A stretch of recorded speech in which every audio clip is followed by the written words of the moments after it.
يا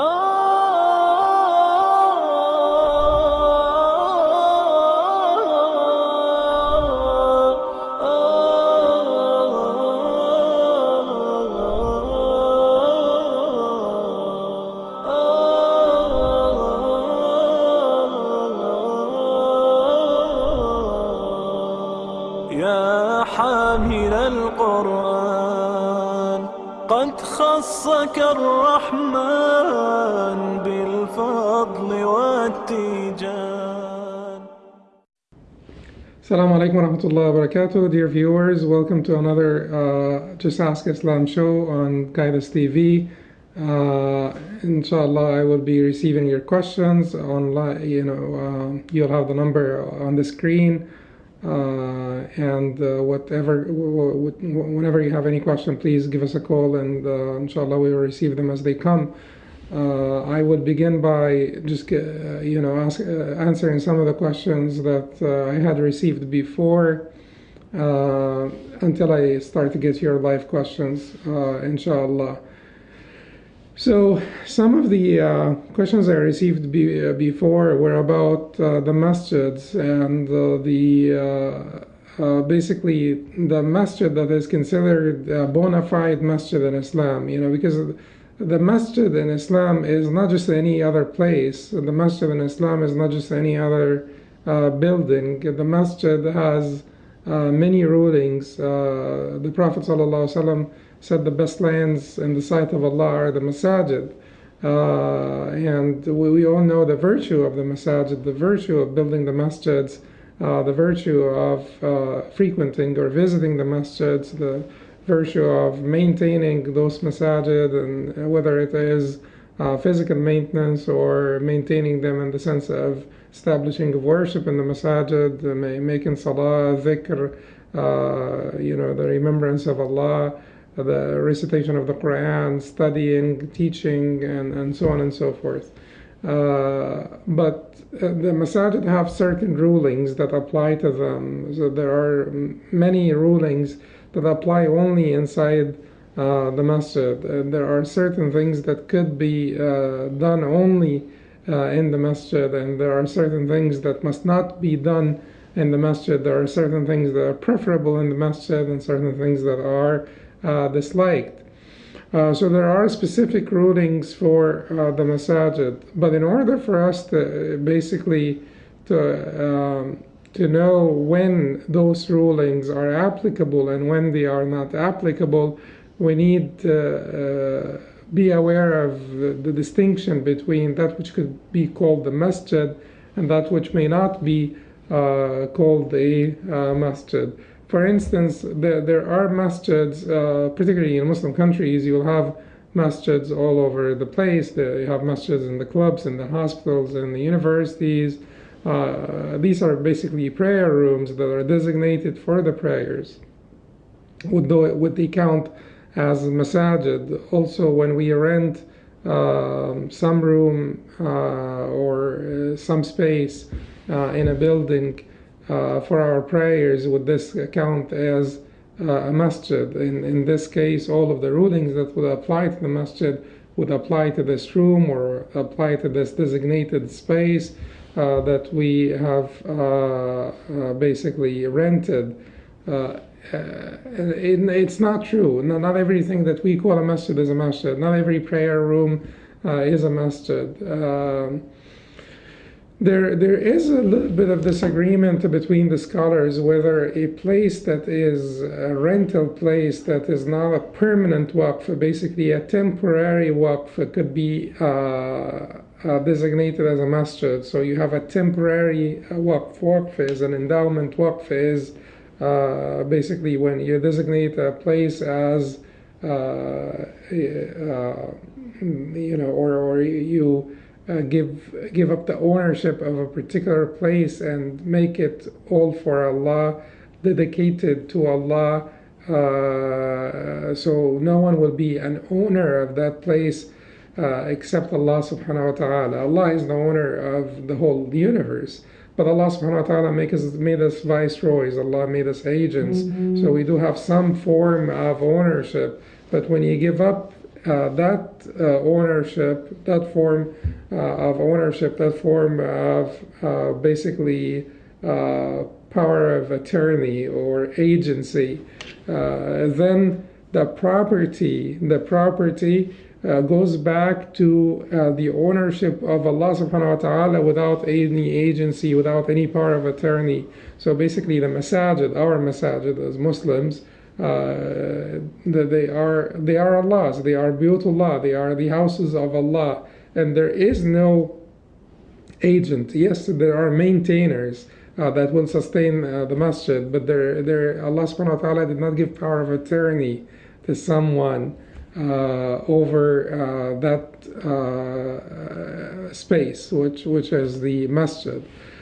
In this case, the ownership of the masajid belongs only to Allah subhanahu wa ta'ala. Now, could a temporary place be designated a masjid? According to the correct position or the official position in the Maliki school of fiqh, yes, a temporary place could be a designated masjid. The other three madhabs and the majority of the Muslim scholars, so namely Hanafi, Shafi'i, and Hanbali, and the majority of the Muslim scholars said no, the masjid cannot be a temporary waqf, cannot be a temporary waqf. It has to be a permanent waqf, meaning the ownership has to be. I have a call here, so I'll take this call. Hello, Assalamu alaikum. Wa alaikum salam wa rahmatullahi wa barakatuh, Sheikh. Well, yes, Afi. Welcome to Just Ask Islam. Do you have any questions? Yes, we have got a question, and the question is, what can I do to make my iman stronger if I'm having doubts? Okay. That's your only question? Yes, Jazakallah khair. Well, you'll hear the answer, inshallah. Inshallah. Assalamu alaikum. Wa alaikum assalam. Okay, so we will get to this question. Well, I'll just finish the first question that I received from before. So the masjid, could it be a temporary place? We said according to the majority, that's the Hanafi, Shafi'i, Hanbali school, and the majority of Muslim scholars, the masjid has to be a permanent waqf, meaning it could not be a rental place. However, when we rent a place and use it as a masjid, particularly in the West, let's say we rented a place and we're using it as a masjid, do the rulings of the masjid apply to this place? Technically, no, they don't apply to this place. Technically, they don't apply to this place. But we may require of the Muslims to abide by the etiquettes of the masajid in general, because, think about it.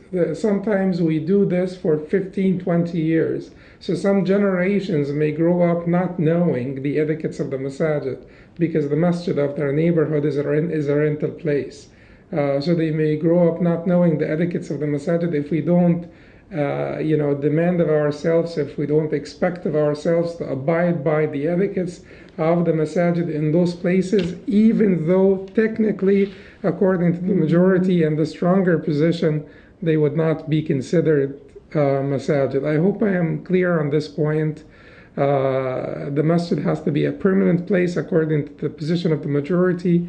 This is the stronger position. It has to be permanently Allah's, meaning it cannot be a rental place, but for the purpose of educating our youth and our youngsters in the proper etiquettes of the masajid, whenever we have a rental place. Now, we're not talking about a small place that we have in like a prayer room that we may have in a club or hospital or university and so on. These would not be masajid. You don't need to abide. But if the masjid of the neighborhood, where the youngsters go and they consider this to be their masjid, is a rental place, then we would demand of ourselves and expect of ourselves that we abide by the etiquettes of the masajid, so people would not really grow up not knowing how to behave properly in a masjid. The question of this brother that who asked about having some weakness of faith and wanting to boost one's iman, wanting to boost one's faith, and sometimes people may have doubts. Certainly, the doubts that people do not act upon, the doubts that are inconsequential, they're just passing thoughts. They are whispers of the shaitan. You try to resist them. Your resistance of them is in itself a sign of your faith. Your resistance of those doubts is a sign of your faith. That's why some of the Sahaba came to the Prophet ﷺ and they said to him that we think of things we wish to vanish and not think of them and not entertain such thoughts. And the Prophet ﷺ said to them, "Awajadtumu, have you found this? Have you come to experience this?" They said, "Yes." And then the Prophet ﷺ said to them, "ذَلِكَ صَرِيحُ الْإِيمَانِ." That is a clear manifestation on your faith. What is the clear manifestation on their faith? The fact that they hate to have those thoughts. The fact that they are resisting those thoughts is a clear manifestation on having faith. Now, the phenomenon of weakness of faith is a phenomenon that is quite prevalent. Unfortunately, nowadays we live in a very materialistic world. We live in the latter generations. We're part of the latter generations of this ummah, not the earlier generations. And the Prophet ﷺ had told us that the health of this ummah and the well-being of this ummah will be in the earlier generations. So we do live in the latter generations, but it is not hopeless. The Prophet ﷺ had told us that my nation is like a goodly rain. You can't tell which part of it is best, the first or the last. So there will always be goodness in this nation, and there will always be hope for us to be upright and to be righteous and faithful believers, and to have certainty and to experience the sweetness of faith. Now, to address the issue of the weakness of faith, you have to have like a holistic approach to it. The bottom line of it, is that you should have love for Allah and His Messenger and the religion that He chose for us, Islam, the religion that Allah subhanahu wa ta'ala chose for us. If you have this love, this connection, this allegiance, this loyalty, then you have faith. Sometimes the issue may have to do with an intellectual argument that is causing you discomfort, and you want to overcome it, and you want to come to terms with some misconceptions, some suspicion in your mind about some of the beliefs or some of the practices of Islam. I would not say ignore this. No, don't ignore it. I think that you should pursue like an answer that will give you comfort, even if it is not complete comfort, because complete comfort will not come with basically a piecemeal approach to the issue of the weakness of faith. Or like misconception by misconception, addressing misconceptions one by one. The holistic approach where you grow your love for Allah and your loyalty, your connection with Allah subhanahu wa ta'ala by experiencing the experiential faith, the experiential aspect of faith, not just the theoretical aspect of it or the intellectual aspect of it, but by having this tender conversation with Allah subhanahu wa ta'ala, by enjoying some of the acts of worship that will connect you with Allah, praying 2 rak'ahs in the middle of the night, not being seen by anyone. You're alone with Allah, conversing with Allah, reflecting on His signs in His book, reading His word, and so on. So this experiential approach is extremely important, and that is more holistic than addressing misconceptions one by one. But at the same time, you have to have a multifaceted approach to the problem, multi-pronged approach to the problem. So you will not ignore the misconception if it is causing you discomfort. You will certainly pursue an answer, and if you don't find the answer with your local imam, then you need to ask someone else. And if you don't find that with your regional scholars, you need to find the answer that will give you some comfort. Until you find that answer, address the issue from the other angle. Until you find the answer, don't give up on finding the answer. Inshallah, you will find it.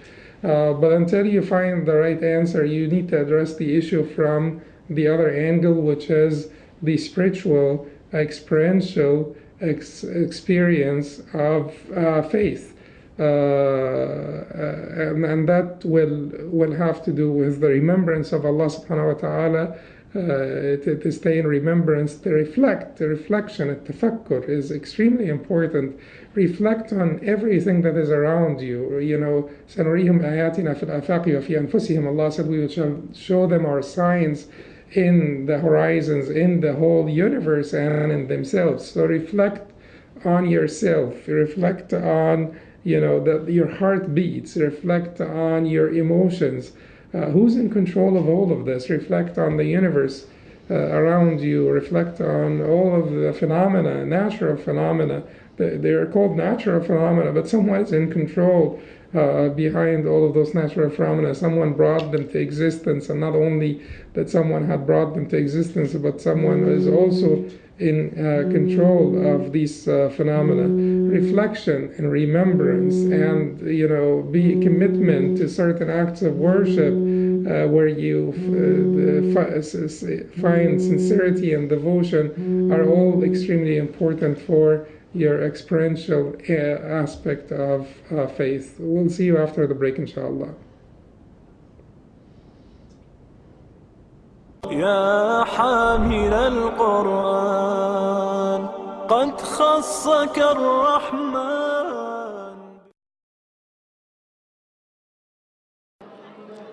Assalamu alaikum wa rahmatullahi wa barakatuhu. Peace and blessings be upon all of you. One of the aims of Islam is to create a society that peacefully coexists with one another. It is my firm belief that ignorance breeds fear. And if we want to get rid of ignorance, we have to educate. I appreciate what Guidance TV is doing, educating our public in order to be better informed so that we're not afraid of one another, so that we can all peacefully coexist. Get guided with Guidance TV.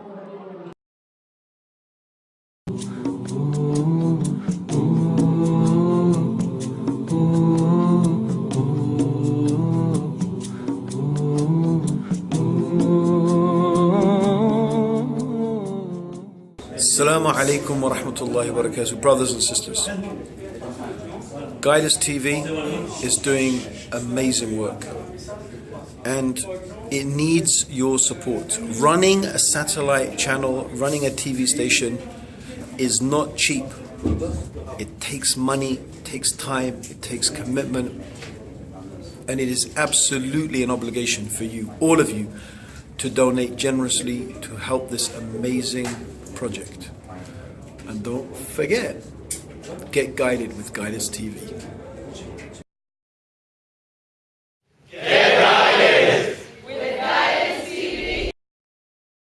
يا حامل القرآن قد خصك الرحمن بالفضل والتيجان. And welcome back. I have a caller on the phone here. Yes, sister, go ahead. My question is, could you wear the niqab? Is more like if you wear it once, you have to wear it like forever, or could you leave it and wear it sometime? Okay, very good. Is that the only question? Yes. Okay, I'll hang up now and then you'll hear the answer, inshallah.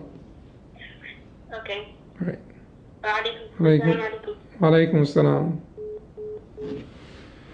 Okay, so the question is about niqab and whether you have to wear it all the time, or you could once you start to wear it, you have to commit to wearing it all the time or not.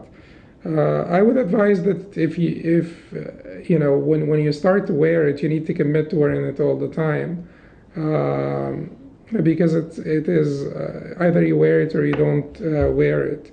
The issue here is that niqab is mandatory according to some of the scholars and recommended according to the majority of the scholars. Sometimes if the woman feels that it causes her much distress or hardship, that it is taken away from her ability to basically enjoy her deen and to be basically contributing to her family and to her community.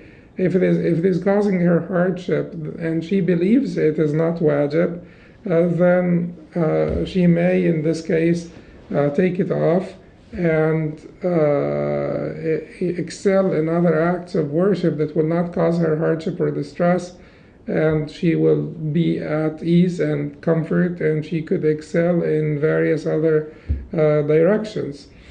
But niqab for sure is prescribed. It is, like I said, either wajib or recommended. In certain cases, like I said, if it is causing the woman difficulty, then it may be preferred in these cases that she would take it off unless she believes it's wajib. The majority of the Muslim scholars believed that it is preferable and it is not wajib, it is not mandatory. But if you believe it is mandatory, then you'll have to put it on all the time. If you believe it is not mandatory, would you still be able to put it on sometimes and take it off sometimes? It depends on when you put it on and when you take it off. If you're putting out, if your default is to put it on, and sometimes you take it off because it subjects you to like undue hardship to put it on in these circumstances, then that may be fine if you believe that it is not wajib and you're doing that which is recommended sometimes. But I wouldn't recommend for Muslims to do it around mosques and around Muslim gatherings and then not do it elsewhere, because I would fear for the sincerity and the devotion of the person who does this. So like whenever you come to the masjid, you put the niqab on, or you never go to a Muslim gathering, you put the niqab on, but when you go to other places all over the place, the place it's not on, you take it off. I would fear for your devotion. I would fear for your sincerity, the integrity of your character if you do this, and whether you're really doing it for the sake of Allah or for the sake of the community or the sake of your reputation, in the community. So it is easy. You believe it's wajib, you put it on all the time. You don't believe it's wajib, you believe it's recommended, and then you put it on. That's fine. You take it off. That is fine. But in all cases, make sure that you have the right intention. In all cases, make sure that you do have the right intention, and that is that you're not doing it out of ostentation or seeking the people's praise, because that really would not be the appropriate intention for any Islamic practice, not just for the niqab.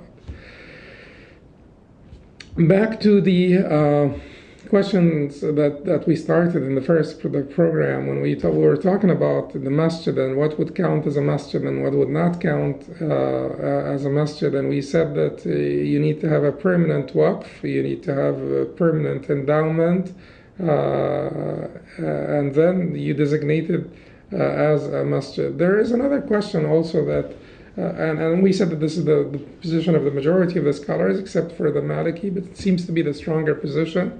Yet we said if the masjid of the neighborhood is a rental place we do want to abide by the etiquettes of the masjid as much as we can, so that our children, our youngsters, do not grow up not knowing those etiquettes and not practicing them. Another question that often comes to us is concerning the facilities that are attached to the masjid. So what is the masjid? Is the entire building that contains the masjid a masjid? No, but you know, almost by the current customs. Current customs is to have bathrooms inside that building that is called the masjid. That cannot be the masjid, because you can't have a bathroom in the masjid. That would certainly be very offensive to use the lavatory inside the masjid. So by the definition of the customs and the norms of people nowadays, the building of the masjid is not all the masjid. It is the prayer hall only that is considered to be the masjid. Outside of the prayer hall, the rules of the masjid don't apply. Yet, because these places are attached to the masjid, there is still that it is close to the masjid, so we still honor those facilities and we treat them with respect because they are attached to the masjid, but they are not the masjid itself. So the strict rulings of the masjid would not apply, yet we want to be respectful because these facilities are attached to the masjid. Yes, brother or sister, Assalamu alaikum. Yes, Akhi, go ahead. Welcome to the show. I was wondering, how do you gain humility? How you gain? How do you humble yourself before Allah and the truth? How do you humble yourself before Allah? Is that your question? Yes. Okay, inshallah, you'll hear the answer. I'll hang up and then you'll hear the answer, inshallah. Assalamu alaikum. Okay, it's a very nice question, a very thoughtful question. How do you humble yourself before Allah subhanahu wa ta'ala? Any smart, any wise person would not find it very difficult to humble themselves before Allah subhanahu wa ta'ala. But you need to be introspective, you need to reflect, and you need to be introspective. And you need to capture the benefit of every experience that you go through as a human being. Your moments of weakness, your moments of sickness, your times of fear.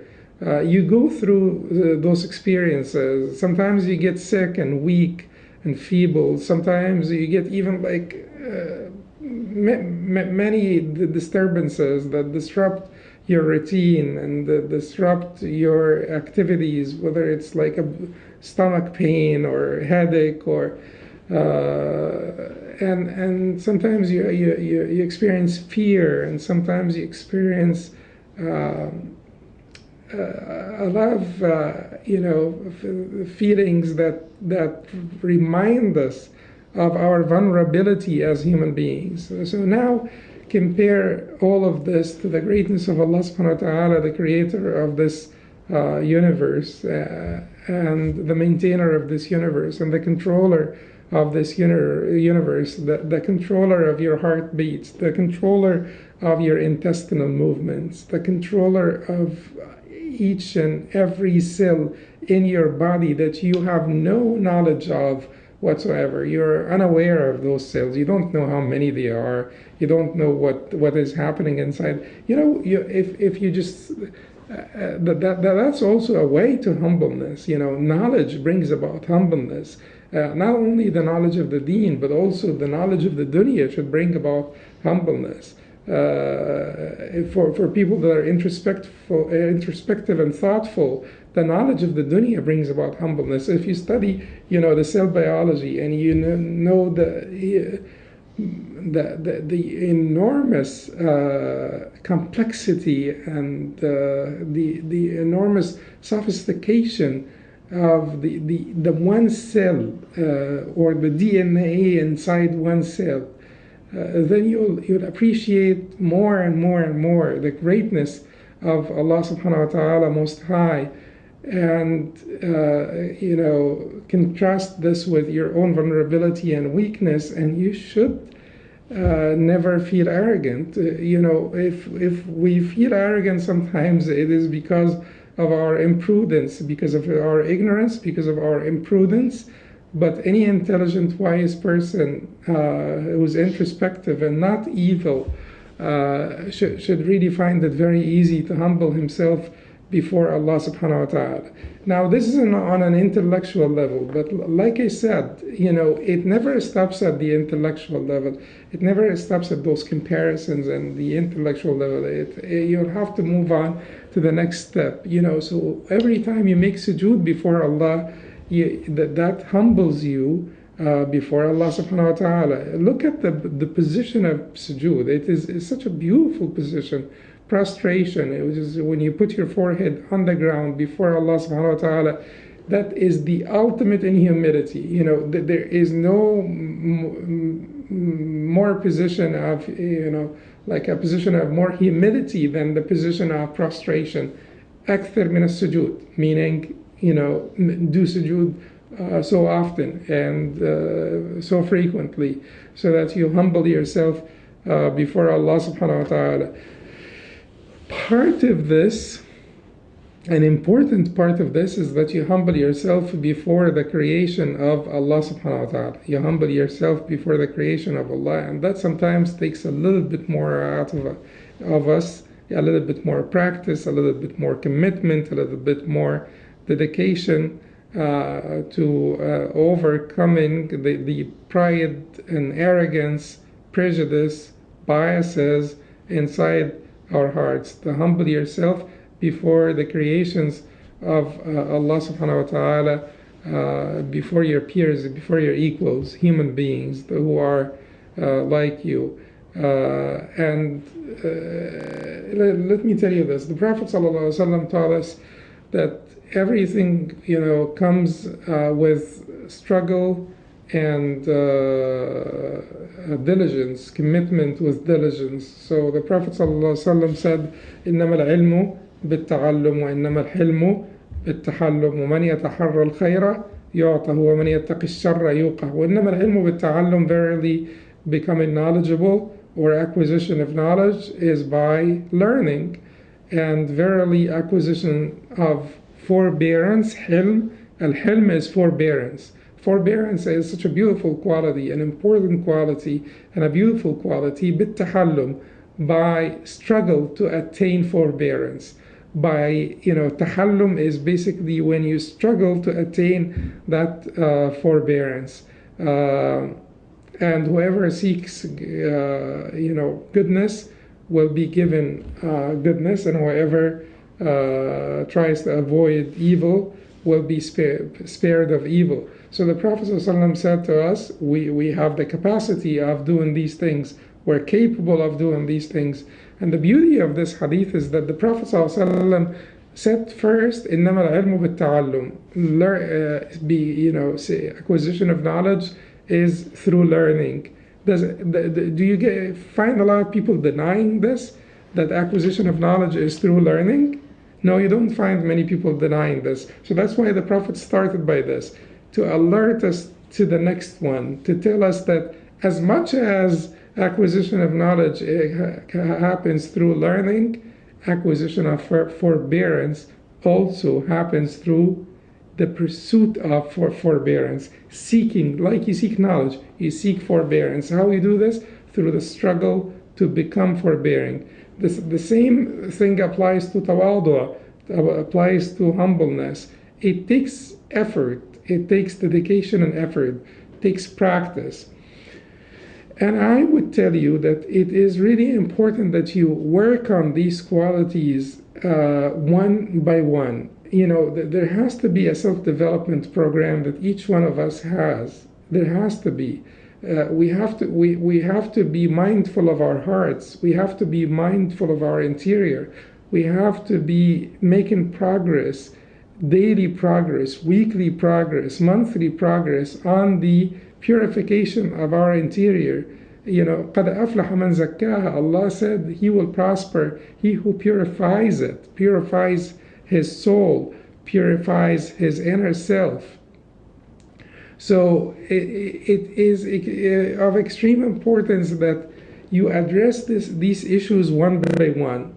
Take, forbearance. Work on it until you become forbearant. Make it your focus. You concentrate on it. I want to develop that. I'm a nervous person. I'm a short-fused person. I'm this. I'm that. But I want to become forbearing. Then I put effort into it. I read about that particular aspect or that particular quality and how to attain it, and then I can concentrate on it. It becomes my daily work for the purification of my soul. Likewise, humbleness. You take it. If you find some arrogance inside you, you take this quality, you read on it, and you work on it gradually but steadily. That was a beautiful question at the end of this show, because it is ending, and يا حامل القرآن قد خصك الرحمن